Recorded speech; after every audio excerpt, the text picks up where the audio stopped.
नोटरीचे अधिकार काय? एखादं डॉक्युमेंट व्हेरीफाय करणे, ऑथेंटिकेट करणे, सर्टिफाय करणे म्हणजे प्रमाणित करणे, किंवा एखादं एक्झिक्युशन जर असेल तर ते अटेस्ट करण्याचा अधिकार नोटरीला या नोटरी ऍक्ट नुसार दिलेला आहे. त्यामुळे नोटरी ऍक्ट मध्ये अशा लिमिटेड प्रमाणात नोटरींना कर्तव्य देण्यात आलेले आहेत, त्यांना त्यांचे अधिकार देण्यात आलेले आहेत. एखादा दस्त जर आपण नोटरीकडे नोटराईज केला तर त्याला कायदेशीरपणा येतो का? तर नाही. तो दस्त नोंदणीकृत केल्यानंतर त्या दस्ताला कायदेशीरपणा येतो.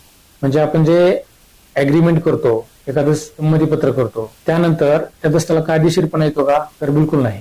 त्या दस्ताला कायदेशीरपणा कधी येतो? ज्यावेळेस तो दस्त नोंदणीकृत होईल. नोंदणीकृत म्हणजे काय? तर रजिस्ट्रार ऑफिसला तो दस्त जो केलेला आहे त्या दस्ताची नोंदणी फीस आणि स्टॅम्प ड्युटी भरल्यानंतर तो दस्त नोंदणीकृत होतो.